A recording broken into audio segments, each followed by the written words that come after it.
Muy bien. Marcos capítulo 14, versículos 66 al 72. El título de este sermón, hermanos, es De la negación al perdón, un título que tiene que ver intrínsecamente con lo que se desarrolla en el texto. Una vez más lo leemos y dice que Pedro estaba abajo, dice el versículo 66. Aparentemente esa descripción nos habla de cierta forma, cierto diseño que podía haber tenido el patio de Salomón. Aparentemente Pedro está como presenciando lo que está ocurriendo con el Señor Jesucristo desde un lugar no lejos, pero claramente el Señor está como más arriba. Toda la burla, el escarnio, el maltrato que Jesús está recibiendo está como en una posición visual más alta, y Pedro dice que estaba abajo en el patio. Vino una de las criadas del sumo sacerdote, y cuando vio a Pedro que se calentaba, ustedes recuerdan que él estaba allí, aparentemente era una noche fría, tiene sentido por la época en la que se encontraba toda esta situación. Dice que él se estaba calentando, dice, observando de lejos, y es observado por una criada del sumo sacerdote, y le dice: tú también estabas con Jesús el Nazareno. Mas él negó diciendo: no le conozco, ni sé lo que dices, y salió a la entrada y cantó el gallo.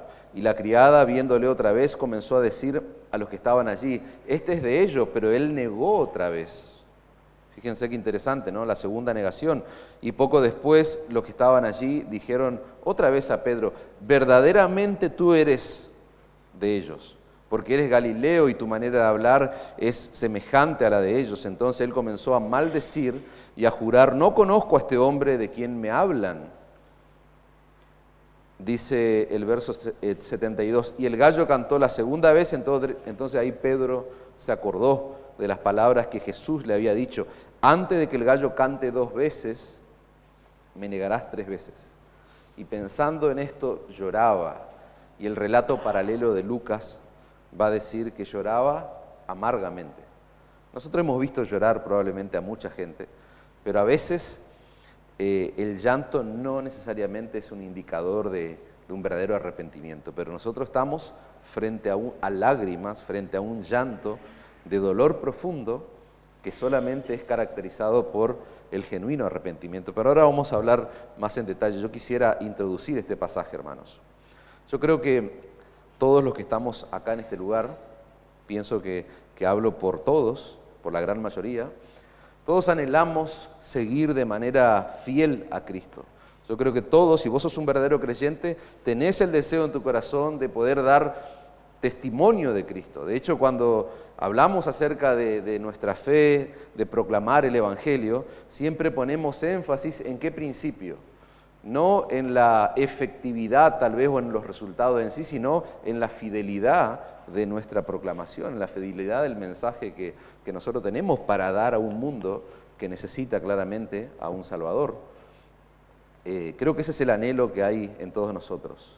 Ese tiene que ser, si no, el latir. Si vos sos un creyente, ese debe ser el latir de tu corazón. Eso es lo que pasa en la mente y en los corazones de aquellos que fueron regenerados por el Espíritu Santo de Dios. Ahora, el relato de la negación de Pedro nos trae a los creyentes, nos recuerda que incluso los más piadosos, los más comprometidos, los más cercanos al Señor, son los que pueden fallar, tropezar, caer y hasta negar a Cristo en momentos de debilidad. Un hombre que había caminado con Jesús, hermanos, que él vio a Jesús obrar, actuar, él vio a Cristo hacer milagros, prodigios, maravillas. Ese hombre es el que termina, en la hora más oscura del Señor, es el que lo termina negando. Yo no sé si te das cuenta con estas breves palabras de introducción que esto de una u otra forma nos obliga a nosotros a meditar de manera profunda sobre nuestra propia fragilidad, sobre nuestra propia debilidad y cómo el pecado puede alejarnos terriblemente de Dios, en especial el pecado no arrepentido. Pero por sobre todas las cosas, hermanos, yo lo que quiero poner en alto en esta tarde es que este pasaje no solamente tiene que ver con la fragilidad humana, sino que este pasaje tiene que ver, es un relato, tiene que ver con la gracia y la misericordia de Dios, tiene que ver con el amor de Dios. ¿Por qué? Porque la historia de Pedro no termina en la negación, sino que él pudo experimentar el perdón de Jesús.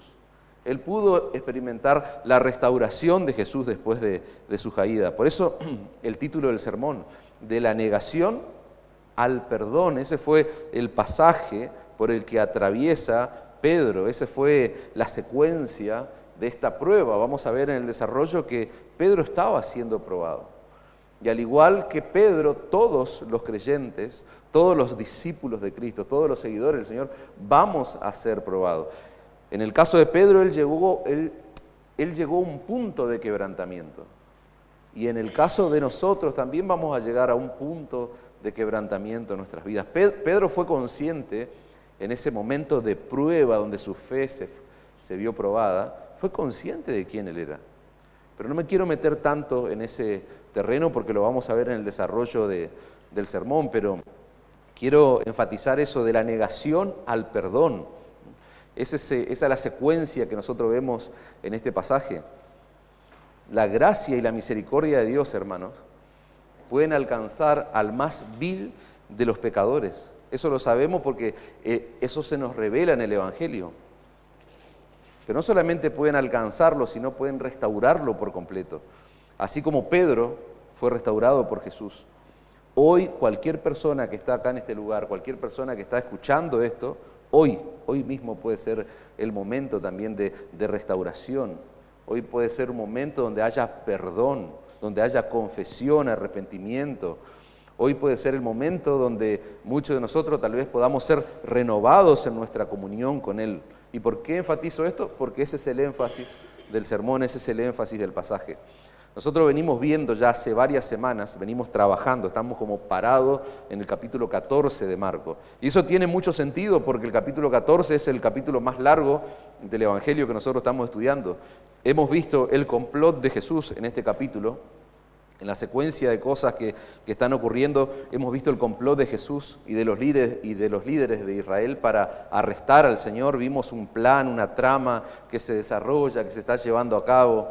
Vimos ese momento, un momento allí que está relatado en el medio, un momento de máxima adoración, ¿se acuerdan? Cuando una mujer unge al Señor, el cuerpo del Señor con un perfume muy caro. También en este capítulo hemos visto la institución de la Cena del Señor, una ordenanza que hasta el día de hoy la llevamos a cabo en las iglesias, en esta iglesia local y en las verdaderas iglesias de Cristo. Marcos relata también el anuncio de la negación. Esto que está ocurriendo en nuestro pasaje ya fue anunciado por el Señor Jesucristo y lo hemos visto en ese capítulo. Se narra el momento en que Jesús va a Getsemaní, se lo describe al Señor allí en el huerto de Getsemaní, luchando en contra de la posibilidad de ir a la cruz, sudando gotas de sangre. Jesús le pide al Padre 3 veces, dice Marcos, si es posible, si hubiera alguna otra alternativa para lo que se viene. Pero finalmente nosotros vimos que esa voluntad humana del Señor Jesucristo se alinea, más que se alinea, se somete a la voluntad de Dios el Padre. Marcos nos cuenta en el mismo capítulo que Jesús es confrontado allí, que Jesús es encontrado, sería la palabra, por una legión de soldados, una multitud de soldados para arrestar al Señor Jesucristo. Vienen a Él, ¿no es cierto?, con sus tropas, los alguaciles, los policías que cuidaban el templo. ¿Se acuerdan? Hemos visto a Pedro en ese momento sacar la espada, cortar la oreja del siervo del sumo sacerdote. Jesús sanando la oreja de ese hombre, reprendiendo a Pedro por lo que había hecho. ¿Y se acuerdan el resultado de ese episodio? Todos lo abandonaron. Cuando Él es arrestado, todos se fueron, dice el verso 50.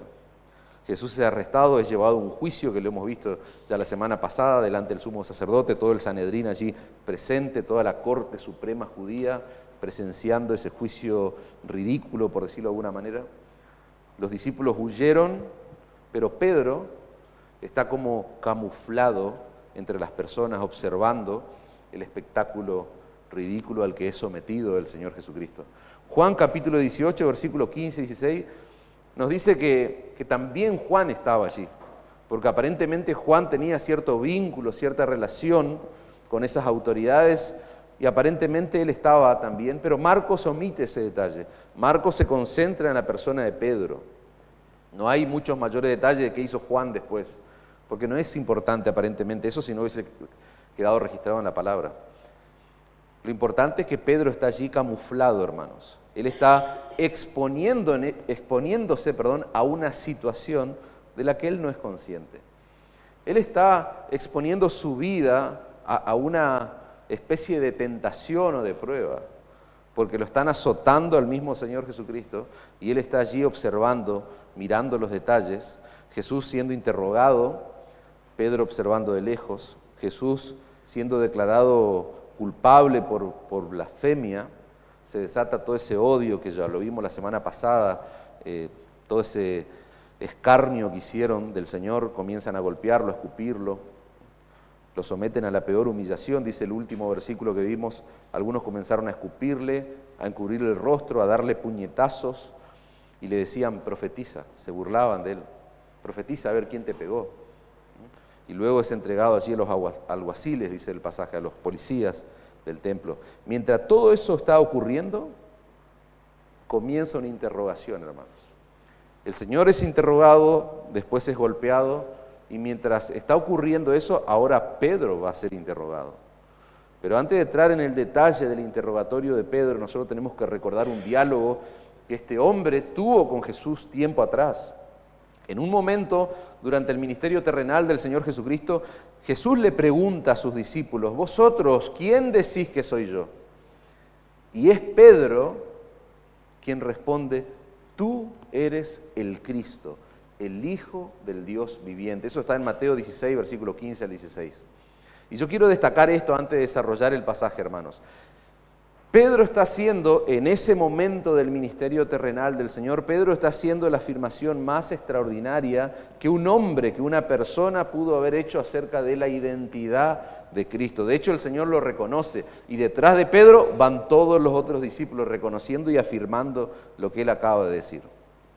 Y es ese mismo Pedro que ahora en una circunstancia totalmente diferente, él está negando lo que antes había afirmado y confesado. Él está negando la identidad, la identificación. Él está negando a aquel que tiempo atrás había confesado como el Hijo de Dios, el Mesías, el Cristo. Veamos en primer lugar, hermanos, la fragilidad de Pedro, la debilidad de Pedro. Pueden anotar allí en sus apuntes, aquellos que toman nota, la fragilidad de Pedro prefigurando a todos nosotros, o sea, prefigurando a la humanidad, a la raza humana. Estando Pedro abajo en el patio, dice el verso 66, vino una de las criadas del sumo sacerdote y cuando vio a Pedro que se calentaba mirándole, le dijo, tú también estabas con Jesús el Nazareno. Mas él negó diciendo, no le conozco ni sé lo que dice, y salió a la entrada y cantó el gallo. Nosotros sabemos, hermanos, que el autor de este evangelio es Marco. Pero al principio de la serie, ustedes recordarán, o algún memorioso recordará, que dijimos que hay ciertos indicios que demuestran que Marco está más bien siendo una especie de intérprete de lo que Pedro está contando, porque Marcos viene a ser como un ayudante del apóstol Pedro. Entonces podríamos hablar de una especie de autoría compartida. Marcos llegó a ser ayudante del apóstol Pedro y él escribe su evangelio basado en lo que aprendió del apóstol Pedro. Eso dijimos antes. Ahora, ¿por qué yo les cuento este detalle que tiene que ver con el contexto del libro que estamos estudiando? Porque en nuestros días hay personas, hay quienes afirman que la Biblia está llena de mitos, que la Biblia está llena de historias inventadas. La Biblia fue escrita por hombres y está llena de opiniones humanas. Pero el pasaje que nosotros estamos estudiando pone delante de nuestro una realidad que tira por tierra esas afirmaciones que se dice hoy en el mundo en el que nosotros vivimos. Si uno se detiene a pensar por un momento, hermano, este tipo de relato que nosotros estamos observando, que estamos leyendo, nos ayudan a entender, a concluir, podríamos decir, que esto no pudo no pudo ser una historia inventada por un hombre. Esto no pudo ser una novela inventada por un hombre en particular, porque ¿quién va a inventar una novela, una historia ficticia, un relato? Se va a poner en primera persona y se va a escrachar a sí mismo.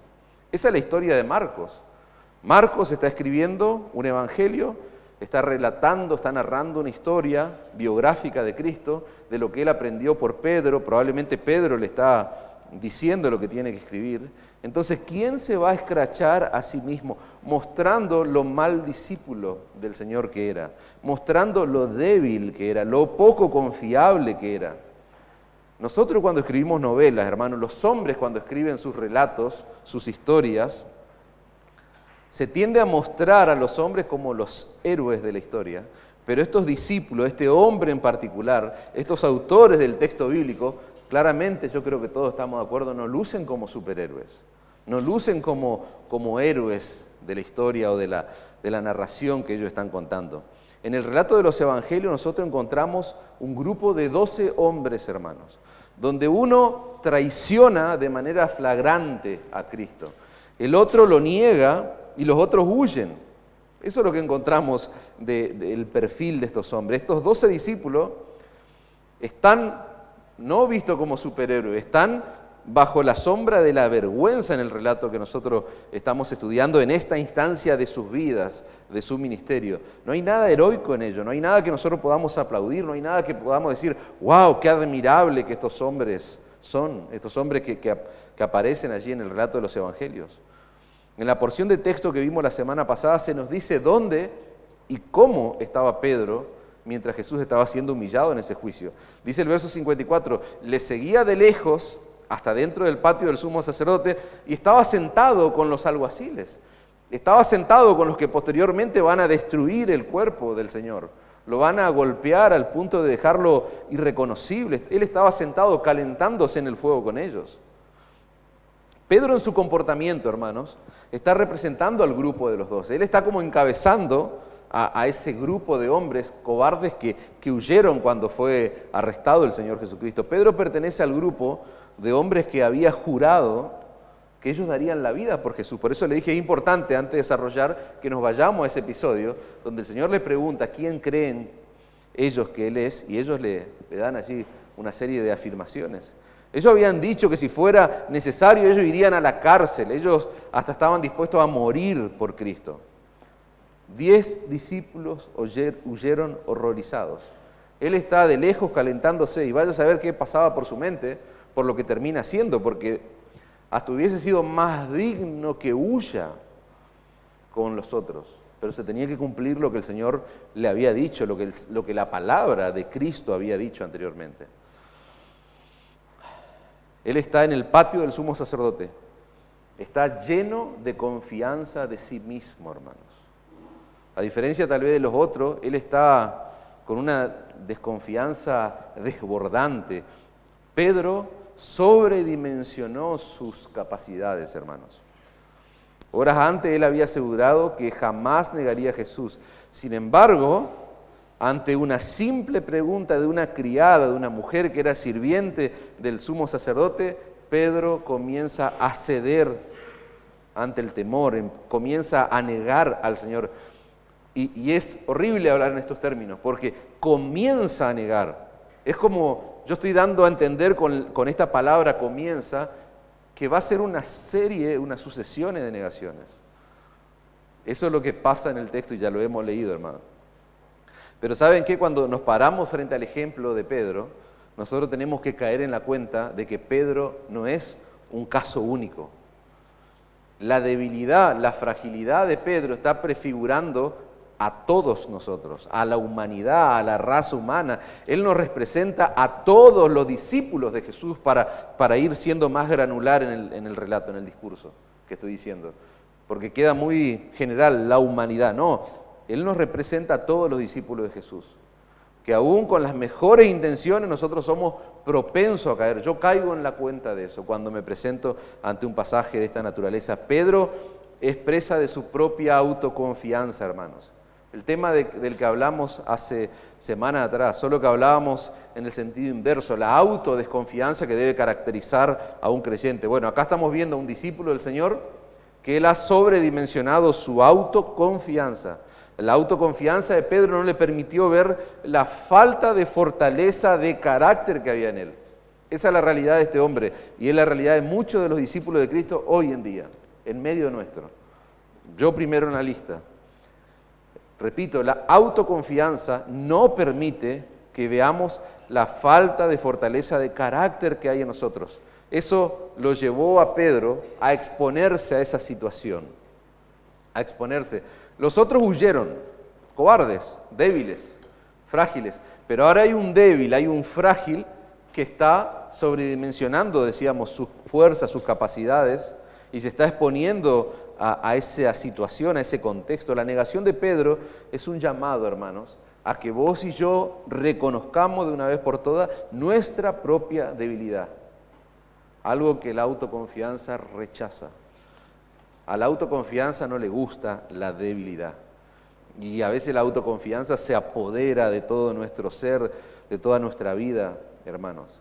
Pero este es un llamado a reconocer, repito, tu debilidad, tu fragilidad. Somos llamados a depender de la gracia de Cristo, hermanos. A apoyarnos en su fortaleza, no en mis fuerzas. No. Es en Cristo, de Él se trata la vida cristiana. Nosotros necesitamos, hermanos, y este es un punto de aplicación sumamente importante, necesitamos trabajar en la dependencia de Dios, no en mí. No, yo necesito depender de Dios y su palabra. ¿Para qué? Para que eso traiga a mi vida fortaleza de carácter. Para que eso traiga, repito, fortaleza de carácter, yo debo depender de Dios y de su palabra. Pedro negó antes a Cristo, hermanos. Nosotros estamos viendo de manera el producto final de la negación previa que Pedro hizo del Señor Jesucristo. ¿Cuándo negó Pedro? ¿Por qué digo antes a Cristo? Porque él negó su palabra. ¿Cuándo? Cuando el Señor le anunció la negación. ¿Ustedes recuerdan? Un poco más faltaba que Pedro le diga, vos estás loco de lo que estás diciendo. Eso de ninguna manera va a suceder porque yo estoy dispuesto a morir por vos. Pedro negó antes a Cristo, hermanos, cuando negó su palabra. Él negó a Cristo no solo en el patio del sumo sacerdote, sino antes, cuando desconfió de las palabras de advertencia que le había dado el Señor Jesucristo.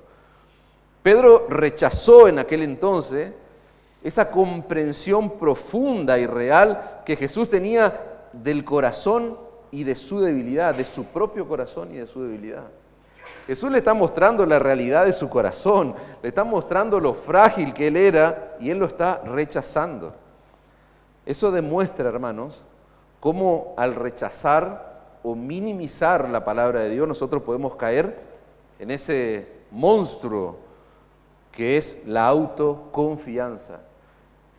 Minimizar, repito, o rechazar o negar la palabra de Dios nos lleva a caer en la autoconfianza y en un sentido falso de fortaleza, en un sentido falso. Yo llego a creerme algo que yo soy cuando en realidad yo no soy eso.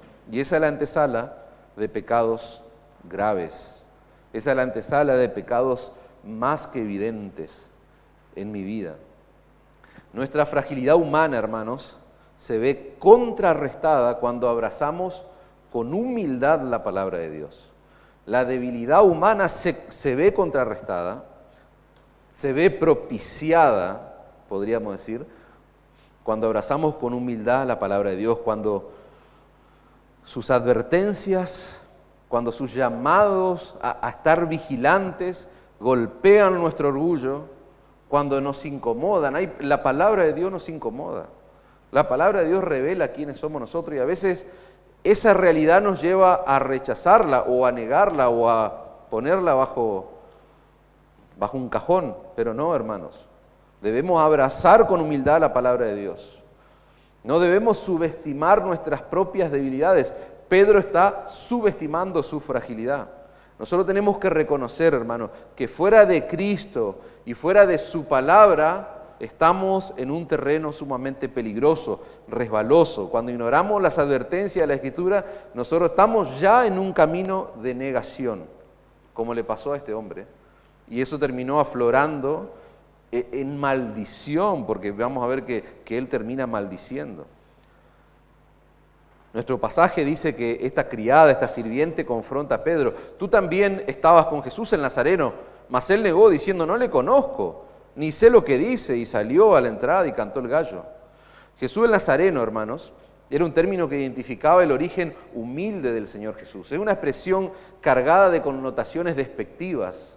La criada lo está usando como una acusación, esta sirvienta, lo está acusando al decirle, vos sos de esos que están con Jesús el Nazareno. Nazaret era una ciudad de mala reputación en Galilea.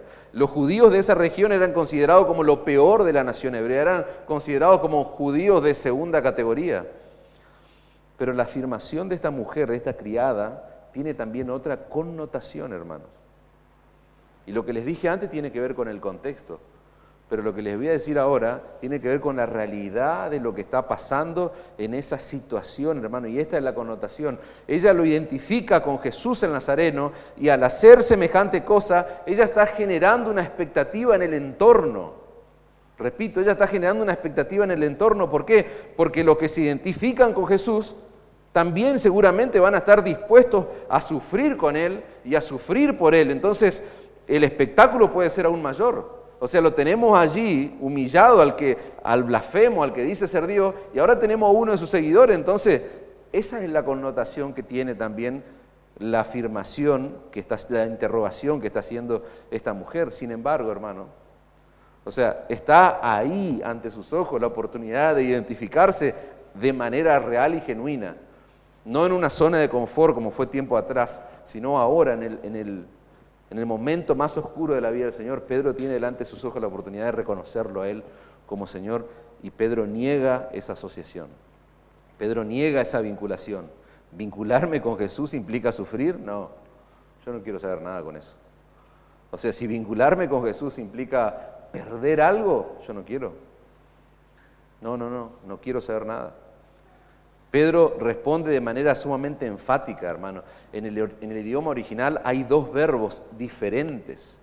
Hay dos verbos. Nosotros a veces usamos dos verbos que pueden ser sinónimos para enfatizar algo, pero en el idioma griego, cuando vos usas un verbo diferente lo que estás haciendo es sobreenfatizar algo. No le conozco, ni sé lo que dices, es la traducción a nuestro idioma. Con su respuesta, Pedro está tratando de distanciarse lo más posible de Jesús. Porque hubiese parado en no le conozco, pero no, ni sé lo que estás diciendo, es una locura. O sea, fíjense lo bajo que cayó este hombre. O sea, ¿vas a negarme 3 veces? No, es una locura lo que está diciendo Jesús, cállate, vamos a hacer otras cosas. Bueno, ahora está haciendo lo mismo, hermanos. La confrontación de esta criada es para vos y es para mí. La confrontación de esta sirvienta, ella ¿cómo lo está confrontando? Tú también estabas con Jesús en Nazareno. Tal vez está haciendo alusión a un momento o algo que ella vio.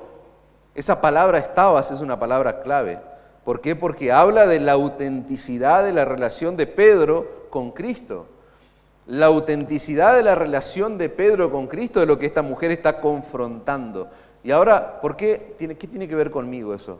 Y claro, porque es pertinente que en este momento del sermón vos te preguntes, ¿cómo está la autenticidad de mi relación con Cristo? ¿Yo estoy verdaderamente con Jesús? O sea, estoy preparado para ser reconocido como un seguidor, como un discípulo de Jesús, incluso cuando eso signifique rechazo, persecución, pérdida, muerte. Acá es hermoso ser un seguidor de Jesús. Acá nosotros podemos decir muchas cosas similares a las que Pedro dijo en aquel entonces cuando el Señor le pregunta, ¿quiénes creen ustedes que yo soy? Nosotros en la adoración decimos cosas muy solemnes, sublimes. Pero el tema es cuando estemos en esta circunstancia, cuando seamos la autenticidad de mi relación con Cristo, cuando se vea confrontada, cosa que no va a pasar acá. Esa es la pregunta. La identidad de los miembros de esta iglesia, hermanos, debe estar firmemente unida a Cristo. O sea, cuando vos estás allá afuera, vos estás representando, ahí es donde vos representás a Cristo y su iglesia, en este lugar, en esta región, en esta ciudad. Ahí es donde vos... Y si vos sos un miembro de esta iglesia local, es porque sos un creyente en Cristo y estás unido a Cristo, dice la palabra. Si vos sos miembro de esta iglesia local, significa que sos de Cristo, estás en Cristo y esa es tu identidad. No porque esta sea una iglesia especial, sino que para ser miembro, nosotros entendemos que miembro debe ser un creyente genuino, un creyente que ha hecho una profesión real, verdadera de Cristo. Y eso se va a ver demostrado en sus frutos, en su vida. No porque yo lo dictamine. Entonces, hecha esa aclaración, hermano, si vos sos un miembro de esta iglesia, sos de Cristo, estás en Cristo, esa es tu identidad. Pero la negación de Pedro es una advertencia para vos. Y vos tenés que recordar la necesidad de depender del Espíritu Santo en todo tiempo, en todo momento. ¿Para qué? Para tener la valentía de no negar a tu Salvador allá afuera. Para tener la valentía de no negar a Cristo cuando la autenticidad de tu relación se vea confrontada por un esposo, una esposa, un compañero de trabajo, un amigo, un jefe, cualquiera sea. Acá fue una sirvienta, una simple sirvienta, una criada, la que confrontó la autenticidad de la relación de Pedro con Jesús. ¿Amén? Amén. El interrogatorio de esta mujer todavía no termina, hermanos, porque ella sigue confrontando a Pedro delante de todos los que estaban ahí. Y la acusación se agrava más, ¿por qué? Porque empiezan a intervenir otras personas. Punto número 2, hermano, vimos la fragilidad de Pedro, prefigurando, representando allí a nosotros. Ahora, veamos en el segundo punto cómo se intensifica la caída de este hombre. Se intensifica, va de mal en peor, como quien dice. Verso 69, y la criada, viéndole otra vez, comenzó a decir a los que estaban allí. Primero parece ser como algo privado, pero ahora ya la cosa se traslada a lo público. Comenzó a decir a los que estaban allí, este es de ellos. ¿Y qué hace este hombre? Él negó otra vez, y poco después los que estaban allí dijeron otra vez a Pedro, verdaderamente tú eres de ellos, porque eres Galileo y tu manera de hablar es semejante a la de ellos. Entonces él comenzó a maldecir y a jurar, no conozco a este hombre, ¿de quién me habláis? Ante una segunda y tercera acusación, Pedro niega 2 veces más al Señor, incluso termina maldiciendo, dice el texto que nosotros leímos. Fíjense que cada negación está intensificando, profundizando la caída, el tropiezo, el pecado de Pedro, el miedo que él está teniendo, el temor que él está teniendo, la presión que él está recibiendo, lo llevan no solamente a caer y a pecar, sino a apartarse, esto es lo más trágico, a apartarse públicamente de Jesús. Antes fue, no lo conozco, ni sé de quién me hablas, privado, una persona. Ahora son varias personas y se está haciendo público que él cada vez se está apartando más y más de Jesús. Y esa maldición resulta en una profundidad más grande, quiero enfatizar eso, de su negación. Ahora, fíjense cómo trabaja el pecado en la vida, hermanos, de una persona, en la vida de un creyente. El pecado obra de esta manera, como nosotros lo vemos graficado en la vida de Pedro. ¿Por qué? Porque nos arrastra cada vez más hacia un lugar más profundo y nosotros terminamos cayendo en un lugar peor del que nosotros nos podríamos haber imaginado. Pedro no solo niega a Jesús, él activamente se está distanciando de él, intencionalmente. ¿Se acuerdan lo que dice el autor de Proverbios? Dice, el que encubre sus pecados, ese no prospera, mas el que lo confiesa y se aparta alcanza la misericordia. Proverbios 28:13. El que encubre su pecado hace, hermanos, que el pecado cada vez se profundice, cada vez escale más y más en su vida y lo aleje por completo de Cristo, de su palabra, lo aleje de la iglesia local, de los hermanos, de todo lo que trae verdadera prosperidad a la vida del creyente. Pedro, en lugar de confesar a Cristo enfáticamente, él se está alejando cada vez más del Señor. Él está mintiendo, hermanos. Él está mintiendo sobre su relación con Jesús. Él está bajo presión y esa mentira que él está diciendo, porque en definitiva son 3 mentiras terribles sobre la misma situación, sobre la misma confrontación. Él está mintiendo y eso hace que salga a relucir la verdad de quién es Él, hermanos.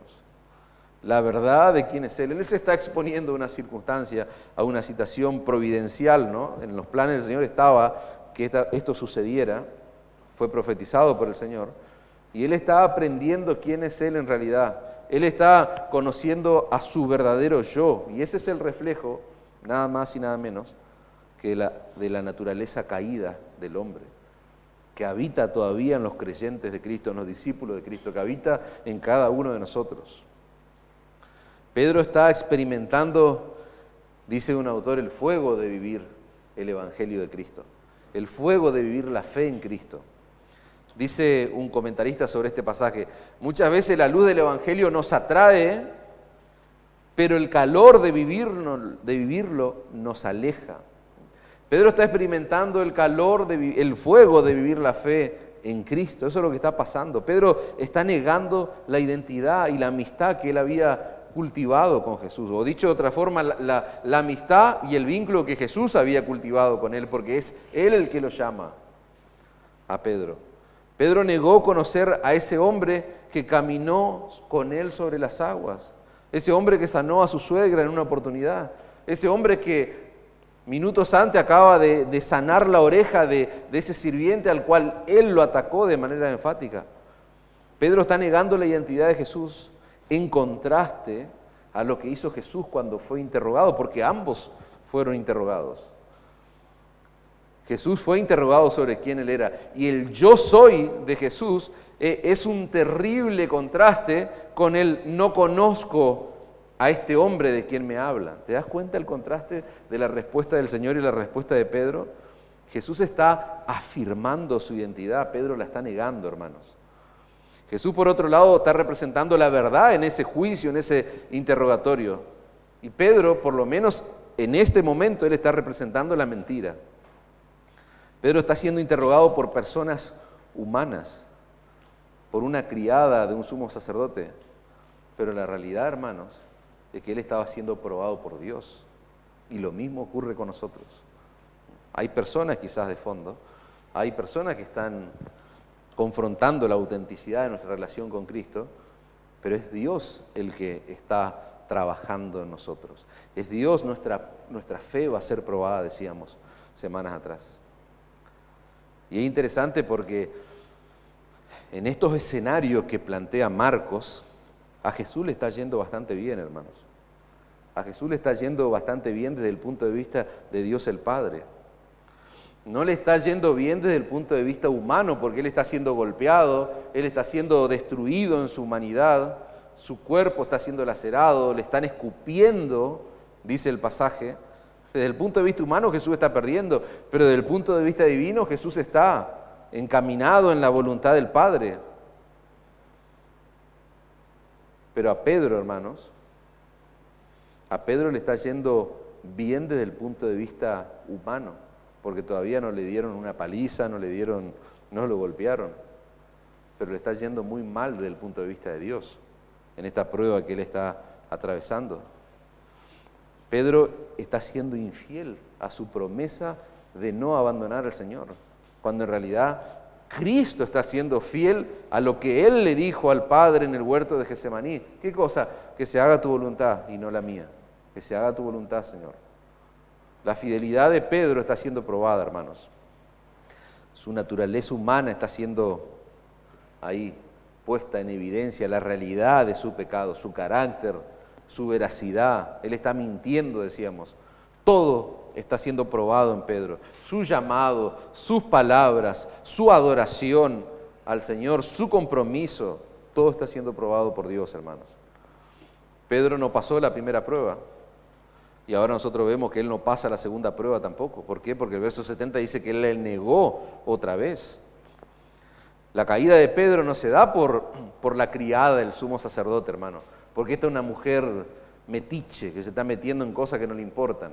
Porque esta es una mujer que ahora públicamente lo está exponiendo.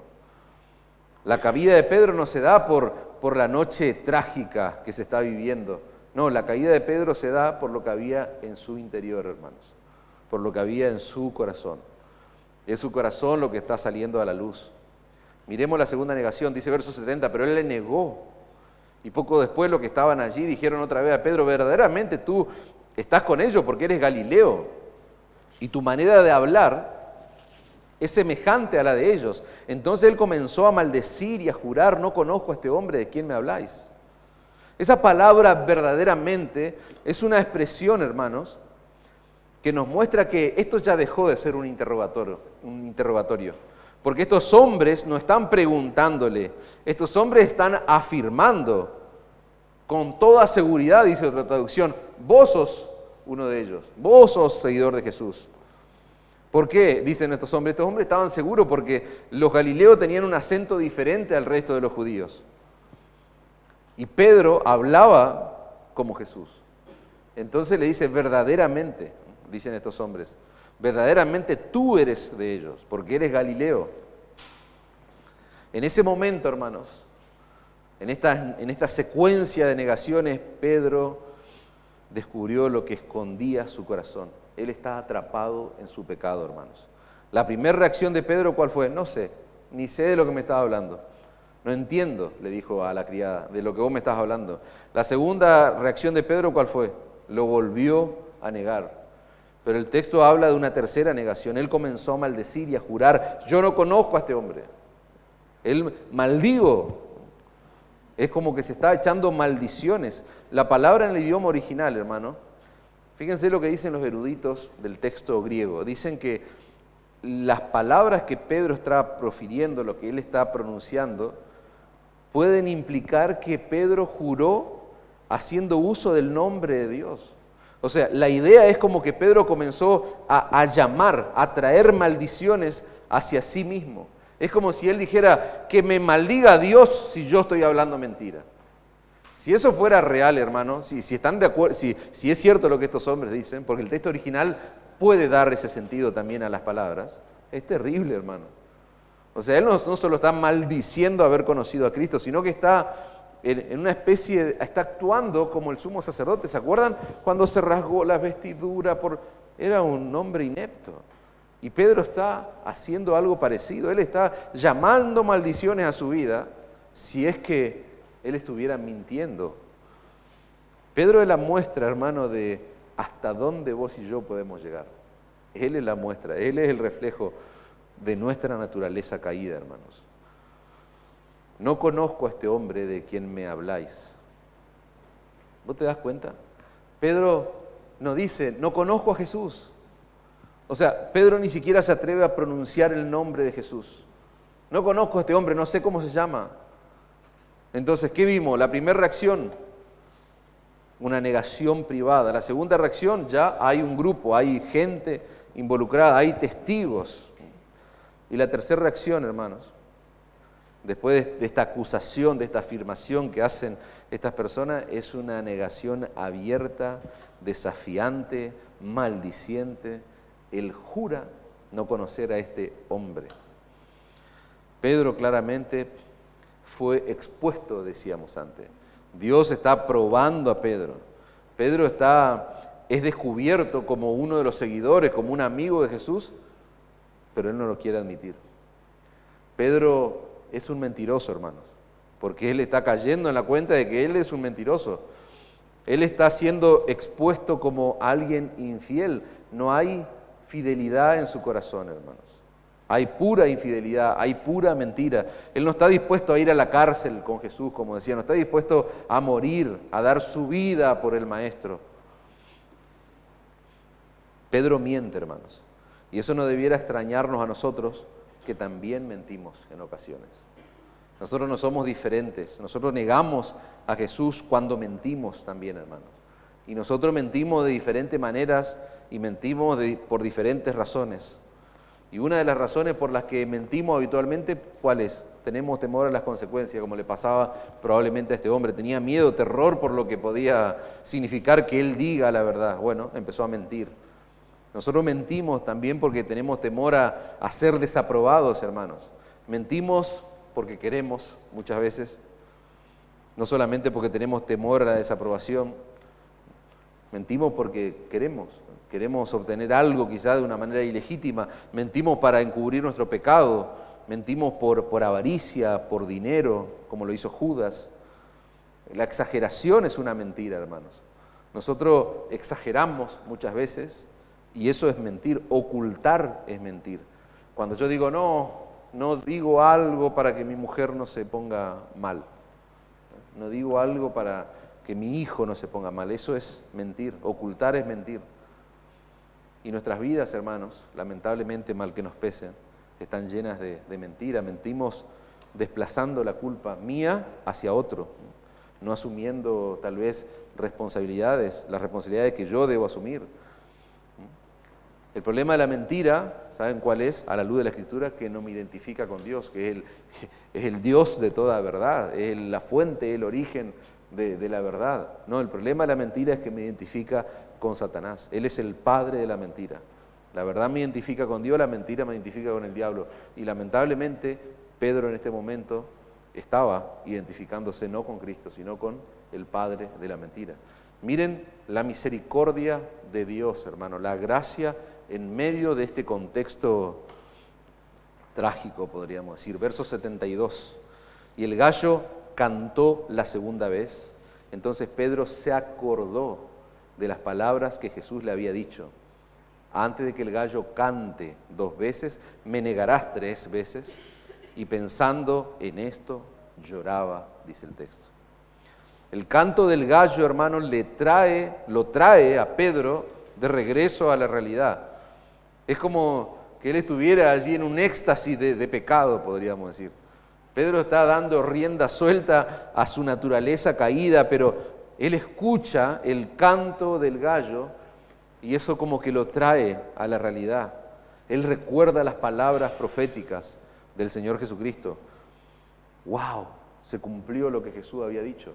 Probablemente pensó él. Esto lo lleva, hermano, a un arrepentimiento profundo y a lágrimas de dolor. Les decía antes, no me quiero meter en ese tema, lo íbamos a hacer ahora, pero en la introducción le hablaba del arrepentimiento y las lágrimas. Eso es lo que está ocurriendo con este hombre. El canto del gallo no solo es una señal de advertencia o es una señal del cumplimiento de la profecía que había dicho Cristo, sino que también es un acto de la misericordia de Dios que confronta el pecado de este hombre, pero también le da la oportunidad de arrepentirse, hermanos. Le muestra, se cumplió lo que el Señor dijo, pero ahora le está abriendo una puerta al arrepentimiento. Es un llamado de la gracia de Dios, hermanos. Es un llamado, esa advertencia de la negación, cuando el Señor le da los lujos y detalles, el Señor le está mostrando su amor, su misericordia. Ese canto del gallo, Dios lo está llamando en su gracia a que Pedro se dé cuenta de su estado y que vuelva a Él en arrepentimiento, porque es en la cuenta que Él cae, hermanos. Jesús, cuando le advierte la negación, le está mostrando su gracia, su perdón, su misericordia. Jesús sabía que Pedro iba a caer, pero también Él sabía que Pedro sería restaurado.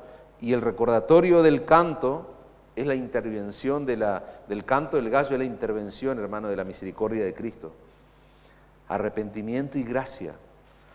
Repito, arrepentimiento y la gracia de Dios obrando en nosotros. Ese es el camino de regreso. Ese es el camino a casa, como quien dice. Ese es el camino de regreso a Dios. Dios siempre provee un camino hacia la restauración, hermanos. Si vos estás en Cristo, Dios dice en su palabra que no importa cuán profunda sea tu caída, no importa cuán profundo haya sido tu pecado, su gracia es lo que nos llama al arrepentimiento, a la reconciliación, a la restauración. Y si vos estás en Cristo en este mundo, si vos tenés el testimonio en tu corazón de que no sos del Señor, no importa cuán profundo haya sido tu pecado. Hay miserias que solamente vos conocés, nadie las conoce, solamente vos y Dios. Pero si vos estás sin Cristo, Dios te llama a que vos vengas hoy en arrepentimiento y fe. ¿Por qué? Porque su gracia es abundante. Su gracia es el camino a la restauración de un pecador. Pedro no solo está conociendo de lo que él es capaz, sino que él está conociendo el poder y la veracidad de la palabra de Dios. Jesús profetizó y sus palabras se cumplieron. Y esa es la cuenta en la que cae todo pecador, cuando es expuesto a la predicación fiel de la palabra de Dios. Él entiende, él se da cuenta de lo que es capaz. Por eso tenemos que hablarle al hombre. No solamente Dios es amor, lo he estado diciendo en toda la noche, pero también la realidad es que nosotros somos todo lo opuesto a lo que Dios es. Nosotros somos pecadores miserables, necesitamos de la gracia y del amor de Dios que está dispuesto, ¿para quién? Para aquel que se arrepiente, no para aquel que encubre sus pecados, sino para aquel que se arrepiente. La negación le dio a Pedro un entendimiento profundo de su naturaleza humana, pero también le dio a Pedro un entendimiento profundo de la naturaleza de Dios. Y cuando proclamamos fielmente la Escritura y predicamos el Evangelio como debe ser a la luz de la palabra de Dios, el pecador cae en esa cuenta, se da cuenta de quién es él, de su naturaleza, pero al mismo tiempo los ojos son abiertos para conocer a Dios en esencia. A Pedro la negación le ayudó a conocerse a sí mismo mucho mejor, pero a conocer más a Dios. Le ayudó a entender lo que Pablo va a decir a Timoteo en su segunda carta, capítulo 2, versículo 13. Si nosotros fuéramos infieles, ¿saben qué? Él permanece fiel y es lo que está pasando en esta prueba. Dios manteniéndose fiel, Cristo manteniéndose fiel y él siendo consciente de su infidelidad. Pedro tenía que entender lo que había en su corazón, hermanos. ¿Se acuerdan? La autosuficiencia. Aquello que evita que seamos conscientes de nuestra debilidad. Bueno, Pedro entendió lo que había dentro suyo. Y él tenía que entender eso para luchar contra la autosuficiencia y aferrarse más ¿a quién? ¿A sus fuerzas? No, aferrarse más a Cristo. Buscar de verdad a Cristo. No vender humo. No puras palabras. Él entendió que no se trata de palabras, sino que se trata de que mi vida esté en armonía con lo que yo profeso, con lo que yo digo, con lo que yo anuncio. Él vio su corazón y dejó de lado la autosuficiencia para encontrar suficiencia en Cristo, depender más de Cristo. ¿Por qué? ¿Por qué Dios estaba probando a este hombre? Porque lo que iba a venir en su vida era terrible, hermanos. Iban a venir pruebas mucho mayores, de mayor magnitud, de mayor calibre. Y este hombre está siendo probado y él está viendo la realidad de su condición y está viendo la realidad de quién es Cristo. Lo está entendiendo, es como decía Job, de oídas ahora mis ojos te ven. Él ahora está viendo de verdad quién es Cristo, quién es Dios. A la vida de Pedro, hermanos, llegaría una prueba tan grande que va a ser la prueba de su propia muerte. Y es interesante porque él va a decir, yo no merezco morir como mi Señor. ¿Se cuenta eso? Hay relato, la historia cuenta que él no quiso morir como su Señor crucificado, sino que murió crucificado, pero boca abajo, en honor a Cristo. ¡Wow! Esa es una versión hermosa de Pedro, hermanos. Ese es el Pedro que fue perfeccionado en su carácter, fortalecido en su carácter a través de todo lo que él tuvo que vivir, empezando por esta negación. Fue una prueba que le ayudó a prepararse a él para pruebas mayores. La negación le mostró a Pedro, hermano, la fidelidad de Dios y su propia infidelidad. Pedro descubrió que lamentablemente él no era tan fiel como él pensaba, que él no era tan valiente como él se creía, que él no era tan confiable como él pensaba, hermanos, que él no era tan veraz como él creía. El texto paralelo de Lucas dice, entonces vuelto el Señor como que se da vuelta en ese episodio cuando lo están golpeando, lo están lastimando, dice que el Señor se volvió y miró a Pedro. Y Pedro se acordó, dice, de las palabras del Señor, que lo que el Señor le había dicho, antes que el gallo cante me negarás 3 veces. ¿Vos te podés imaginar esa escena?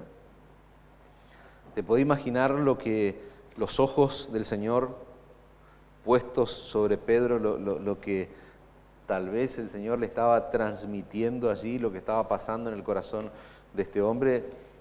Lucas dice que él salió afuera. Ya no está ahí con esa gente negando al Señor, sino que salió, huyó, salió afuera de ese lugar y lloró profundamente, amargamente. Si nosotros no conociéramos nada más de la vida de Pedro, no sabríamos si realmente él se arrepintió, porque nosotros sabemos que la Escritura nos habla de una tristeza que es según Dios, pero también en la Escritura encontramos una tristeza como la de Judas, por ejemplo, que no era según Dios. ¿Por qué? Porque él no se arrepintió. Los frutos, hermanos, que vemos en la vida de este hombre, comenzando por sus lágrimas de dolor, los frutos son las señales del verdadero arrepentimiento. La única evidencia de arrepentimiento son los frutos que las lágrimas, que la tristeza, que el dolor y los cambios producen en nosotros. ¿Hay lágrimas? Sí, claro que sí, que hay lágrimas en el verdadero arrepentimiento. ¿Hay tristeza? ¿Hay dolor? Sí, y hay cambios, hay un cambio de dirección y que producen frutos en la vida del creyente. Y eso es muestra del verdadero arrepentimiento. Judas no tuvo arrepentimiento. Pedro negó, Judas traicionó a Jesús. ¿Son los dos iguales? No, yo quiero mostrarte la diferencia entre uno y otro. Judas no tuvo arrepentimiento, Judas tuvo remordimiento y se ahorcó, dice el texto. Pero eso no fue arrepentimiento. El arrepentimiento no produce ese tipo de frutos, hermanos. La Escritura dice, produce frutos de justicia. El arrepentimiento produce los frutos que produjo en la vida del apóstol Pedro, no en la vida de Judas. Ahora, si tuviéramos que pensar en un paralelismo entre estos dos hombres, porque el Señor anuncia tanto la negación como la traición de Judas, Judas traicionó, Pedro negó. Es decir, Judas entregó a Jesús, dice la Escritura, el relato de Marcos puntualmente, el Evangelio que estamos estudiando, él lo entregó por 30 monedas, 30 piezas de plata. Él actuó de manera premeditada, él actuó con engaño, él rechazó la gracia de Dios, la oportunidad de arrepentimiento. Su traición fue calculada, involucró no solamente a él mismo, sino a los líderes ahí de Israel, a los mismos enemigos del Señor. En cambio, Pedro, hermanos, él negó conocer a Jesús en un momento de miedo, de depresión, donde su fe estaba siendo probada. Cuando es reconocido por esta mujer, decíamos, la negación de Pedro no fue premeditada. Fue una reacción temerosa, impulsiva, propio de su pecado, de su naturaleza.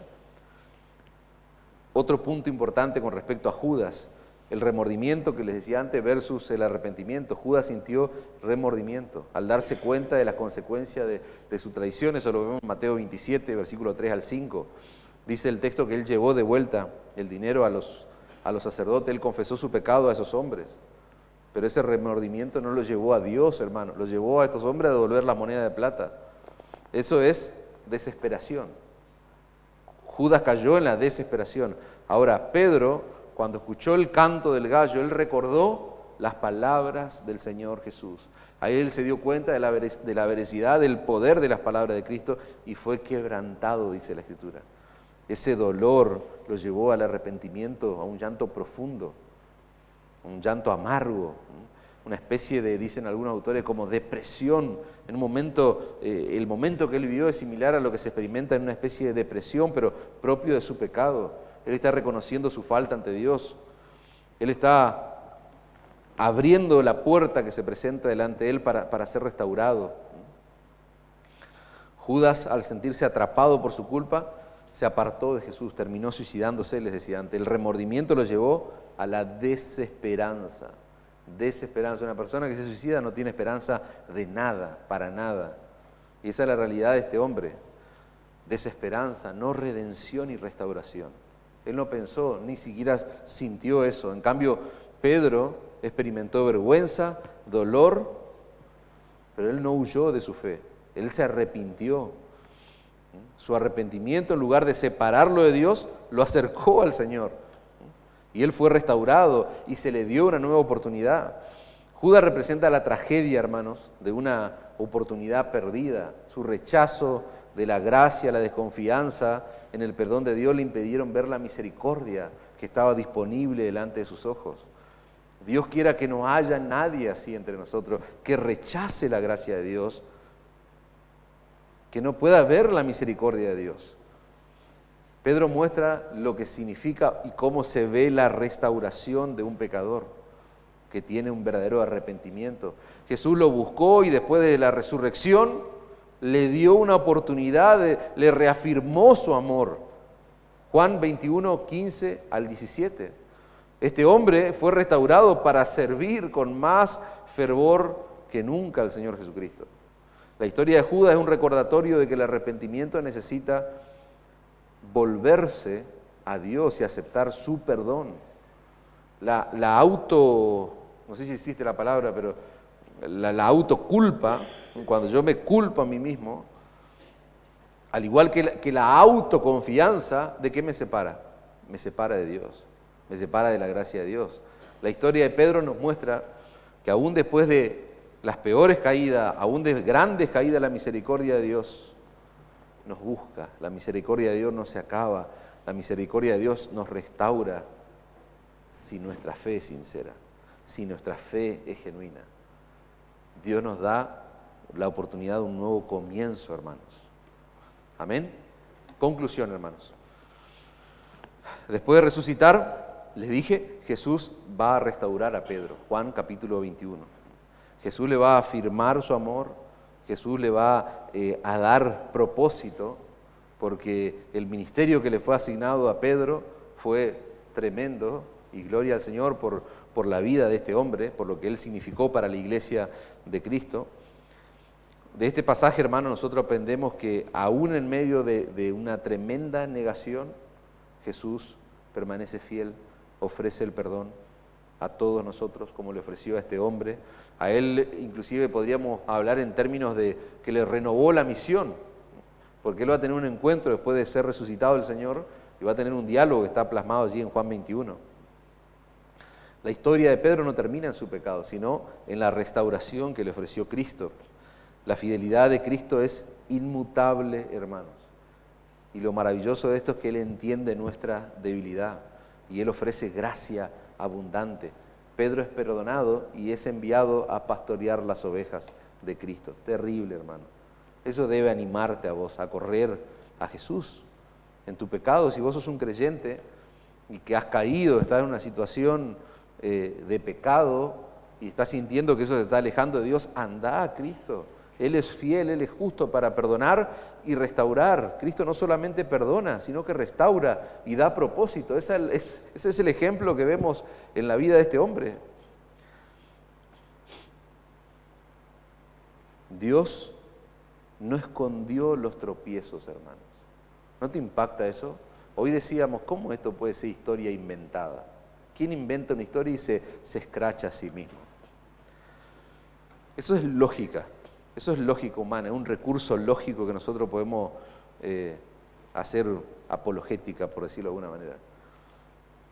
Pero lo que hay detrás de ese recurso lógico es que Dios no escondió los tropiezos, los fracasos, las fallas, los pecados de sus hombres, de los hombres que Él escogió para trastornar el mundo. Dios no esconde, lo dejó plasmado en su palabra. Y eso es una enseñanza terrible para nosotros, pero al mismo tiempo una advertencia, les decía antes. Pasajes como estos te tienen que ayudar a vos a conocer tu naturaleza y a asombrarte por la naturaleza de Dios. Eso ilumina nuestro entendimiento de quiénes somos en realidad. Y Dios nos ayude, hermanos, a encontrar ese Pedro que está en nosotros. ¿Para qué? Para que nosotros caigamos rendidos a los pies de Cristo. ¿En qué? ¿En remordimiento? No, en verdadero arrepentimiento. De la misma manera que Jesús perdonó a Pedro, hermano, si nosotros vamos a Él arrepentidos, al igual que este hombre vil y pecador como vos y como yo, Dios promete restauración, perdón, gracia para sus hijos. Y yo quiero leerle las palabras de un autor sobre este tema. Quiero ya cerrar con esto. Me encanta porque hace un desarrollo muy interesante. Dice lo siguiente: qué bueno sería que hombres violentos sean aconsejados por un Juan en su vejez mucho tiempo después de haber sido llamado el Hijo del Trueno. Qué bueno sería que hombres soberbios, crueles y llenos de orgullo sean aconsejados por algún Pablo años después de haber sido caído de su caballo rumbo a Damasco. Qué bueno sería que hombres de poca fe y dubitativos sean aconsejados por un Tomás después de haber sido metidos sus dedos en las heridas de Jesús. Qué bueno sería que hombres tardos para entender y para comprender sean aconsejados por un Felipe después de haber experimentado la paciencia de Jesús ante sus innumerables preguntas. Y finalmente, cierro la cita, qué bueno sería que los hermanos caídos sean aconsejados por algún Pedro después de haber sido perdonado por el Señor por haberlo negado 3 veces. Wow, hermanos. Y si vos estás sin Cristo, la historia de Pedro no terminó en su pecado, sino en la restauración que ofrece solamente Cristo Jesús. Tu historia, si vos sos un inconverso, no tiene que terminar en la condenación que trae consigo el pecado. ¿Por qué? Porque hoy vos podés ser restaurado en arrepentimiento y fe en la obra y en la persona de Cristo. Hoy es el tiempo donde tu historia puede terminar con aquel, junto a aquel, unido a aquel que venció el pecado y que venció la muerte. Amén.